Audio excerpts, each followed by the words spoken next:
Nayanigang bansa matapos pangalanan ng isang Pogo agent si Pangulong Kuting Jr. bilang umanay mastermind sa mga iligal na kalakaran ng Philippine Offshore Gaming Operations.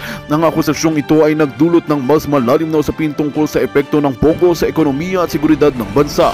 Ayon sa testimonya ng Pogo agent, may direktang koneksyon mano si Kuting Jr. sa mga operasyon ng iligal na Pogo, kabilang ang mga pagpapasok ng malaking halaga ng pera at pagkakasangkot ng ilang opisyals ng gobyerno. Bagamat wala pang opisyal na payag mula sa Malacanang, maring itinanggi ng mga tagapagsalita ng Pangulo ang naturang mga paratang. Sa kabila nito, marami sa mga mamamayan ang nananawagan ng masusing imbestigasyon upang mabigyan ng linaw ang isyong ito. Patuloy na umigting ang tensyon sa pagitan ng administrasyon at ng mga kritiko nito dahil sa mga aligasyon laban sa Pangulo.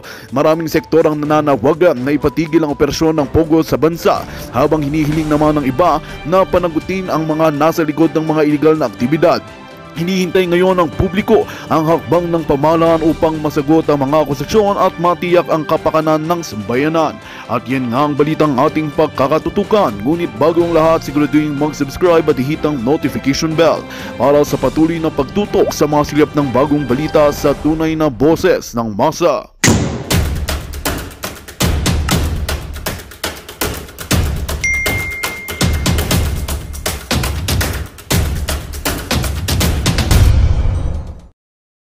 Na-remind na daw nila yung mga ibang resource person na huwag pumunta. Kasi kung pumunta na naman, sayang daw pamasahe. Di ba sabi nila? Kaya tuloy nga natin putang inang galvanize na ito.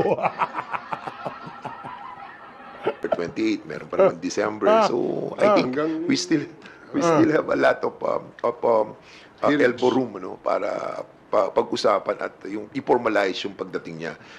Wag po tayong biglain, no? At Muntang ina, wag daw siyang biglain.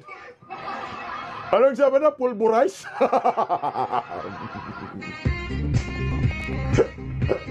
Ayaw, pulverize. Galvanize. Wag tayong biglain.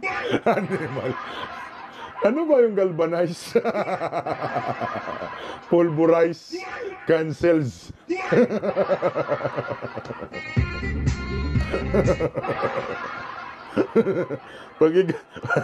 Pag-galvanize ka yung pader. Mas maganda, hubanize ka na lang, boy, kiyot ka, animal. Daming ano. Sabi niya, ito. Ulitin ko. Nakausap daw niya si Barbers na baka pwede ba nating ituloy yung hearing kahit si Tatay Digong na lang.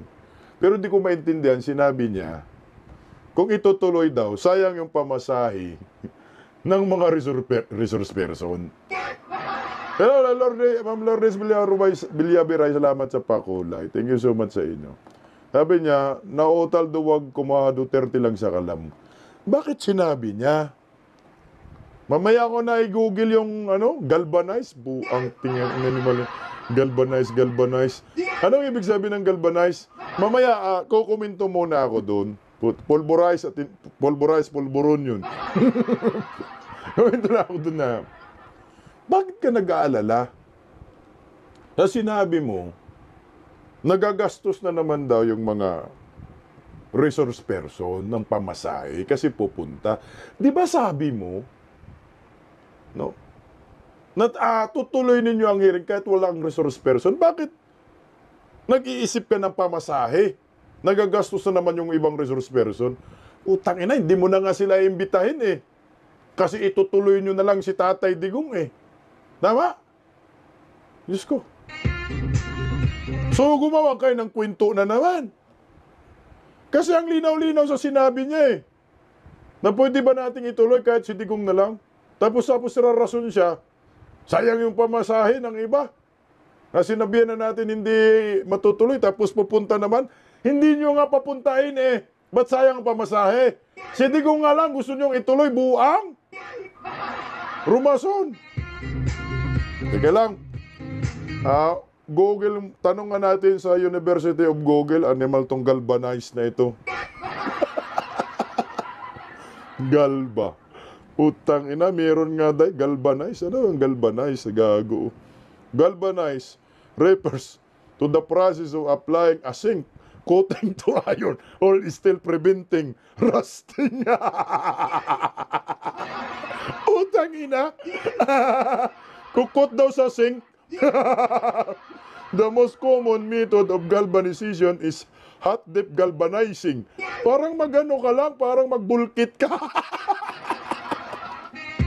Next involves submerging the iron or steel in a bath of molten zinc. Coated o protected nga. Parang ano parang i-galvanize mo nga yung gulong, butas eh. Utang inang hayop na galvanize, kakabubo man. I-galvanize para hindi kalawangin. Galvanize, nagpapalakas. Abo, ang gaatay hayop na to. Talino talaga ni Manong Google eh. Galvanize para man yan sa ano pala, bakal. Galvanize pipe. Galvanize square steel. Galvanize metal. Galvanize paint. Galvanize steel versus stainless steel. Nabuwag. Ay, ayaw na. Putang ina, no? Sana matalo yung gago na yan. Mag-galvanize daw eh. O, tingnan mo. Tingnan mo. Galvanize in Tagalog. Alam mo ang resulta? Yero.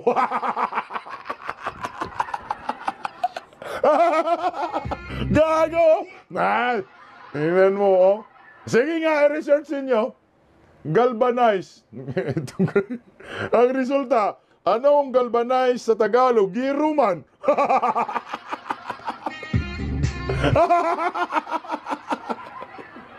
Gago, nakakabubo naman tuntuwad ko. English, Tagalog, galvanize. Galvanizado, probably related.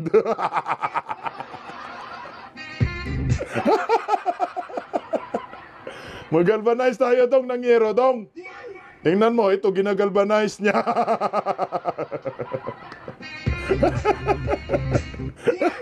Gago, oh. Yero nga. 8 benefits of galvanized steel roofing. Oh, Puyat Steel Corporation. Yero nga. Putang inang bubong pala tong galvanized na to. Gago, oh. Yero nga, galvanized. I-search ko kay Manong Google. Nakakabubo, oh. Oh. Galvanized iron. Kagaya yung pinagawa kong bahay. Ang nabili ng kapatid ko na yero, galvanized.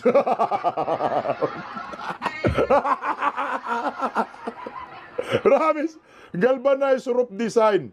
Maganda kasi yung mga galvanized na yero ngayon.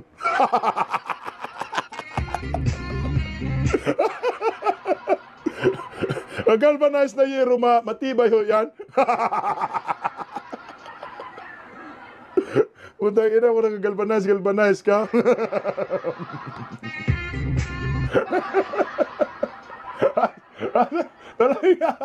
Kasi nga, hindi naman po isang tao lang nag-iisip dito. We have so many members and we have so many chairmen and we have to decide collectively. Sir, di ba ikaw yung director, sir? Ikaw nag-iisip, sabi ni Hector, buang talaga, oh. Galvanize, kinakalawag. Para sir, nyo nga, tulungan nyo ako, magano ng galvanize. Yero kasi lumabas, eh. Jackson 76, magandang gabi sa inyo, Marley Page. Puta, tanong ko ka kay Atty. Sal Panila. Atty. Sal, merong sinabi si Boy Kiyod na galvanize daw. Sabi sabi ni Micklin Orion, sabi ni, basahin ko nga, medyo okay tong galvanize meaning niya eh. Galvanize meaning. Bisdak yan tawag na GE sheet, ibig sabihin galvanized iron sheet, ibig sabihin yero nga. Yung galvanized na yero, hindi madaling kalawangin, matibay nga. Yan, kaya nga galvanized. Ba't napunta sa Yero? Buang, no? Pag hindi ka magre-research, akala mo ang galing-galing niya eh. Putang ina, Yero pala.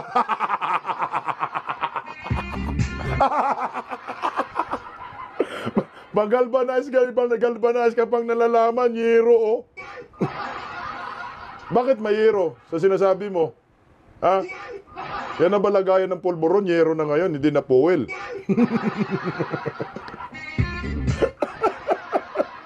Ayaw ka na, hay! Buang. Tuloy natin, tuloy, oh. So, tingin niyo po ba sila Jack na kung kailan po kayo nag-decide na cancel na tsaka po sila nag-express na po?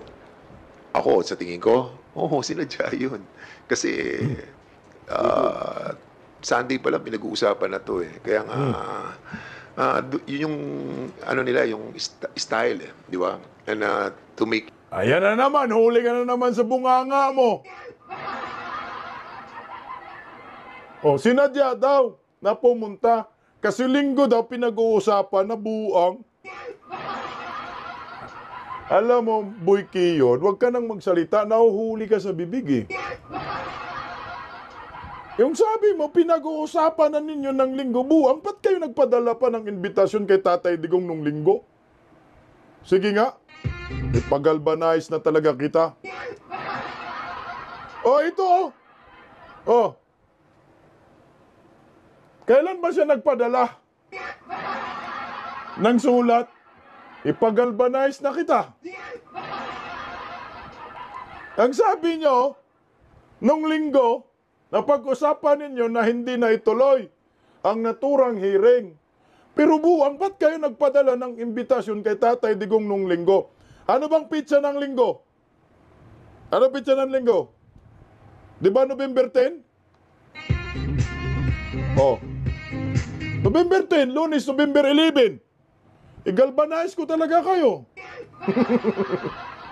Ayan, nag-send kayo ng imbitasyon November 10, linggo.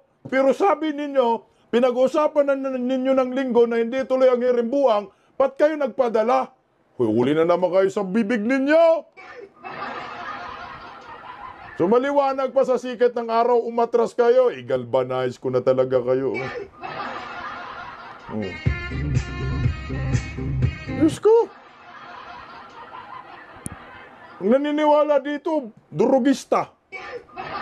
Sa Quadcom. Ba't ang sasabihin mo, pinag-usapan na po namin ng linggo na hindi ituloy. Hindi nyo pala ituloy ng linggo, ba't kayo nagpadala ng imbitasyon kay Tatay Digong? Ayan, November 10, linggo yun. Sinong tanga? Kaya kasi kayo masyado kayong mayayabang sa Kongreso. Ako sa inyo, tigilan nyo na yung Quadcom. Napupulaan na kayo ng maraming Pilipino Kung hindi tayo natin niriribat itong mga animal, papaniwala tayo, mantakin mo, sasabihin niya na nag-usapan na po namin na linggo ito na ika-cancel Tapos ngayon na mag-cancel kami, pumupunta siya. Nasasabihin mag-attend. Buang, inimbitan nyo ng linggo. Tapos nagsabi ninyo, pinag-usapan nyo i-cancel ng linggo, nagpadala pa kayo ng imbitasyon. Ano yun? I-galvanize na natin to. Tuloy. It appear na tayo yung umaatras sa ganitong klase ng invitation. Whereas we've been inviting him for so many hearings already. If I'm not mistaken, doon pa lang sa committee ng EJK, ng Human Rights, months ago pa yan, in-invite na po ni Chairman Abante. And they declined. And now, nag-hearing na po tayo, na-convene na yung Quadcom, we continually inviting the former president, pero still, hindi pa rin po siya uma-attend. And now na nagkaroon po ng ganitong decision ng Quadcom to cancel it, then suddenly, saka sila appear. Magmumukha naman po kaming we're not following our own rules. Pangit po sa ating pong mga members. Pangit nyo talaga. Alam nyo po, Mr.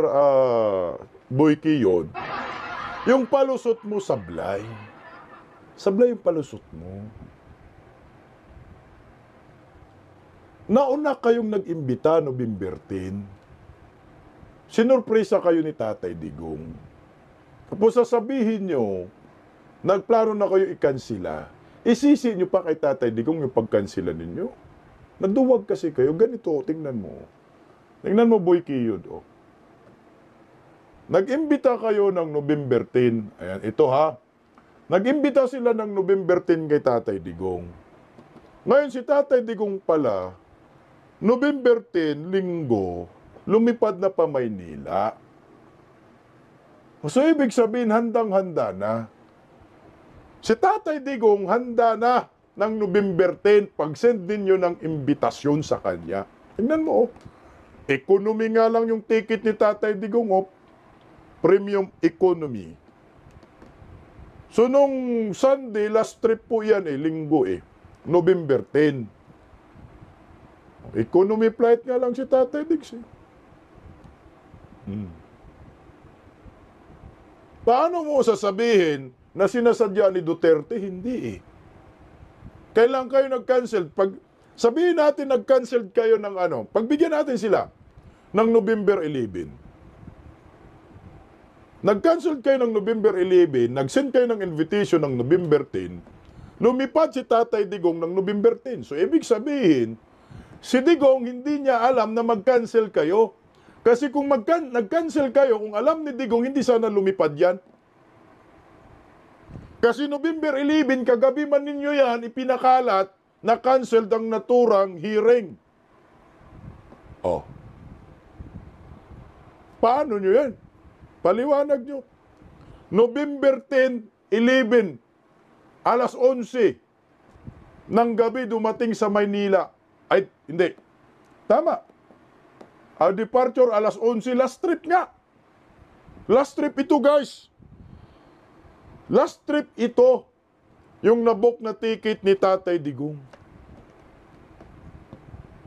Tapos sasabihin mo sinasadya, hindi kayo umatras, huwag nyo kaming gawing tanga, umatras talaga kayo. Nag-imbita kayo November 10, si Tatay Digong pumunta November 10. Kasi ang point ko riyan, putang ina, kung nag-isip na pala kayo i-cancel ng November 10, ba't kayo nagpadala pa ng imbitasyon kay Tatay Digong? Galing pa ng Davao, kasama ang mga PSG dyan. Nagbabantay kay Tatay Digong, pagkain hotels, binayaran nila. Tingnan mo ho yung ticket, November 10. So linggo nandito na, Lunes, isang araw na ho si Tatay Digong, 2 araw na. Maynila nakatambay dahil excited po siya darating sa Quadcom. Ready na nga. Kung ako chairman, putang na kahit hindi nag-confirm si Tatay Digong sa akin, si Duterte, nagbigay ng pahayag na darating, ituloy ko yan. Kailan kayo nag-cancel? Sabi nyo, November 11 gabi. Kailan dumating si Digong? November 10. Galing ng Davao. Sino ngayon ang nananadya? Sino ngayon ang nagsisinungaling? Aminin nyo na wala pang nagawang script na surprise kayo. Tingnan nyo. Pakinggan po natin, huli sa bibig itong sino tong? Nimal na Barbers? Wala kasing script. Kaya ho, hindi nyo tinuloy. Na-surpresa kayo, nabulaga kayo. Ilang araw ba gumawa kasi ng script, Animal O? Hinggan po natin ito, huli sa bibig itong Barbers O. Marami po ang gusto magbigay ng testimonya. Ang amin pong palagay, kailangan aralin namin, no? Kung sino ho yung aming iharap dun sa usapin ng EJK, dun sa usapin ng drugs, at syempre dun din sa usapin ng Pogo. Now, because of the several Magandang balita ang hatid namin sa inyo ngayong araw. Sa pagtatapos ng aming balitaan, nagbigay kami ng mga mahalagang impormasyon. Maraming salamat sa pagtutok at pagsuporta sa aming programa. Huwag kalimutang manatili sa mga susunod na araw para sa mga bagong balita at mga kwento na dapat nating abangan. Mula sa Boses ng Masa, magandang araw Pilipinas!